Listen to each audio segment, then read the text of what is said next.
Alright, we are online. So, I'm going to be casting my match, and then following that up with a cast of our gold, Plat 1 I think, match? I'll check before I cast it. Anyway, this coming up is the bronze silver match.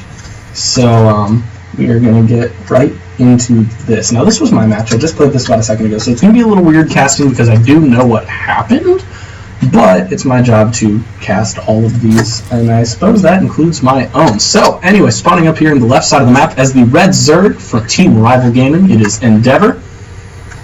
And his opponent, or me, spawning on the right side of the map as the teal-colored Zerg, it is Guns N' Roaches happybythree. Alright, so over here, I actually just started playing Zerg maybe a week and a half ago. Race switched from Protoss. Have really been enjoying it. I mean, it's a blast. It's such a fun race, so I've been having a really good time with that. But we both had pretty solid macro openers. We both go for... He may have gone pool first, but if he did, he wasn't aggressive about it. But I think he went hatch first. He was just a little delayed because his hatch starts a little after mine, which is mostly a result of this drone, which is going to go across the map to get some intel. But I don't see the point in... I don't see the point in scouting in ZVZ with a drone because... And maybe this is just me, but whenever I'm playing ZVZ, I'd rather just put an Overlord across this path to the natural, and then if he's putting any aggression out of the natural, you're going to catch it with the Overlord. You know, because they have to go down to the natural and out. So you're going to catch it with the Overlord, and that way you don't get behind with the drone scout. But he made the choice to go with the drone scout, which puts him a little bit behind me because of mineral acquisition. He is able to get a little bit of scouting intel and pretty much see that I've done nothing yet. If he had used this to block my expansion, that would have been a little helpful. If he could block it longer than I obviously took to build it, or if he could block me longer than it took him to build his, that would be helpful. But instead, he does start his hatch. I'm almost halfway through mine when he starts his, so I had a bit of an advantage there from the start. Meanwhile, I have my pool and my extractor going down. Well, he didn't have either yet, so again, a little bit of an advantage there. His pool does finally go down, getting a spawning pool on the way. Not too terribly much happening over here. It was a fun game to play. It was a very, very fun game to play. But I'm a little late on the saturation. I should have done that sooner. I feel like most of casting myself is going to be talking about how I should have done things differently. You know, it's mostly going to be like, oh man, I could have done this to play better. But so it goes. These things happen. I don't remember if I've already said the outcome of the game out loud. My apologies. If somebody could, if I did do that, somebody just say in chat that I did, and I'll recast this so that the one I send to the website does not have a spoiler at the beginning, because I think I may have said it out loud. If I did, I apologize. But anyway, going to go back to the match, even though there's not very much happening. We have a little bit of Overlord Scout going out over here, and if we look at each player, we've got a little more Overlord saturation from him, but my OVs are on their way, making their rounds, doing what they're supposed to be doing. And we do have 6 Zerglings coming down on his side, while Queens and 4 Zerglings come down on my side. So I did wait a little bit to get those Lings. It was pretty much as soon as things went down. Oh no, that's my second set of 4. Sorry, I wasn't behind. Silly me. I made my first 4 and sent them to his expands to try and block expansions, or at least scout expansions. In ZVZ, I like to play really reactive. Okay, Ben says that I didn't give a spoiler, so that's good. It's hard when I know the outcome of a game to, like, not spoil it, but whatever. Anyway, so these 2 Lings moving across the map, they end up stopping right here, and I still don't understand why, because with these 4, I'm able to move out there, see them, pick them off, whatever, because right now I don't see them, I don't think. Yeah, right now I can't see them, but I end up seeing them. Oh, I was so mad he took that down. He ends up taking that Overlord over there down. Very last second, he snuck into the last hit. That pissed me off. But, anywho, putting down a Spine Crawler here, yeah, the way he was playing, I figured there's a little bit more aggression going down from him. I didn't want to mess with it too much. Over on my side, I do not have a Baneling Nest going up yet. I'm almost done with Metabolic Boost. and pretty much just droning up at this point. You know, I felt pretty safe with these 4 in the spine crawler against any kind of early aggression, because I knew he went hatch first, so I know that he doesn't have too much to aggress me with. So I'm not horribly worried about it. Between the spine crawler and the queen, I'm feeling pretty good. So he's got a spine crawler and double evo chambers going down over here.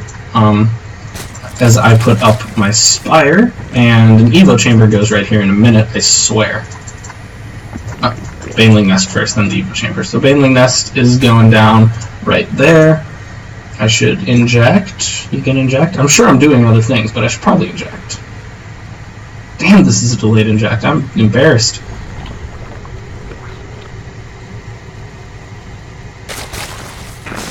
There we go. Jesus.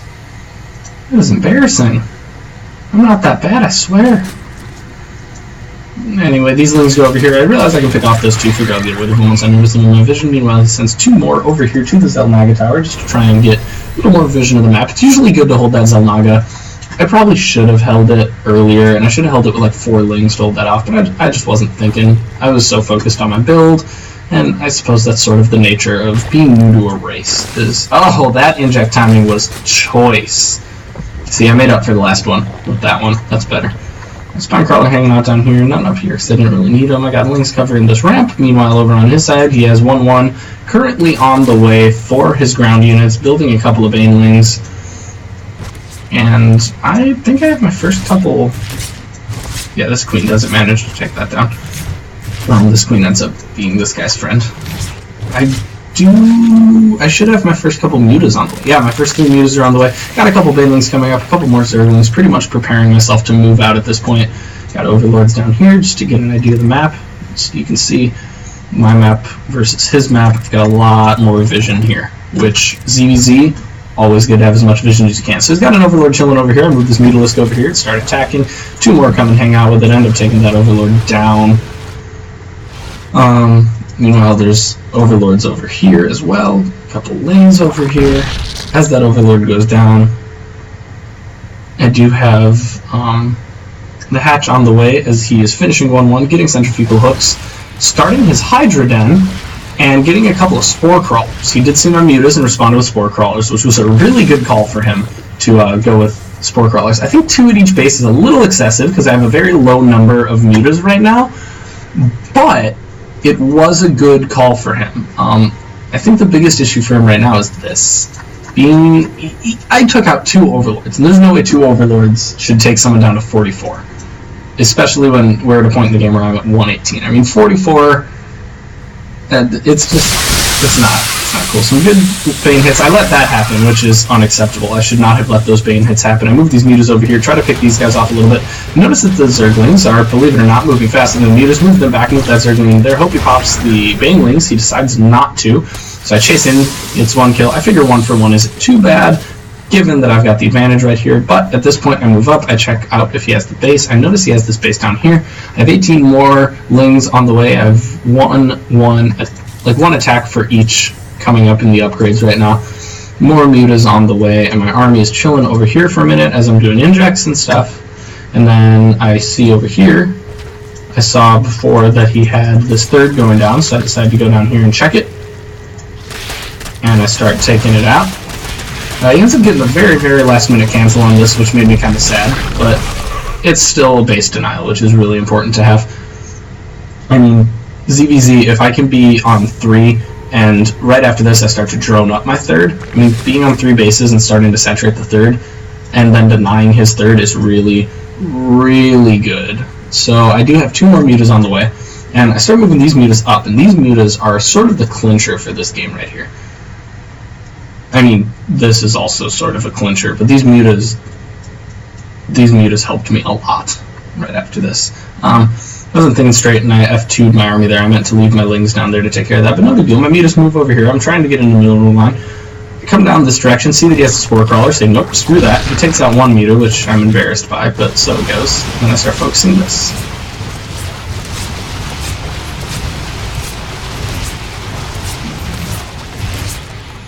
Alright, he moves those Hydras over here. I do have a couple more mutas, so I figure I should move my army. Move this army down here, so if he tries to move out, I have Banelings on it. Do take down that Hydra. Manage to take down all of these Hydras, because, I mean, come on, that muta count 9 mutas against 3 Hydras, what are you going to do? He doesn't get the cancel there, so I killed that, and then I do think I managed to take the Hydra down. I should have been microing better. I should have seen he was getting hit and moved him around so the Queen couldn't hit him anymore, but I was a little more focused on doing injects and all of those things back there. So meanwhile, I do have this bigger army going down, build a couple of Banelings right here, meet up my now, still only 11 mutas, but my 11 mutas, 3 more on the way. Some Banelings on the way, and as these Banes finish up is pretty much when this game is gonna get finished up here. I have plenty here to just tear through anything he's got. He has no army right now, really, so all I have to do is move. I go to check for the 3rd, just to make sure, because it never hurts to deny a 3rd, just in case this is, if this battle went badly. Let's say he had an army here, and he killed me. Wait, there's the GG. GG goes down, end of the game, so there's that. For that, as I was going to say though, if he had decided, let's say, to go for the 3rd again, and he had a big army at his natural, let's say I move into the natural, he kills my army. I want to check that 3rd first, 1, because if he brings his army out of the natural, that gives me better positioning, and 2, because if I can deny the 3rd and then I lose a fight at his natural, I'm still up a base. So even though I lost the fight, I'm still economically ahead, which is good. Alright, I'm going to stop the stream real quick, start up a new one with a new title because I'm casting a new game, and I'll be back in a couple of seconds to cast Rand al'Thor versus Carbon.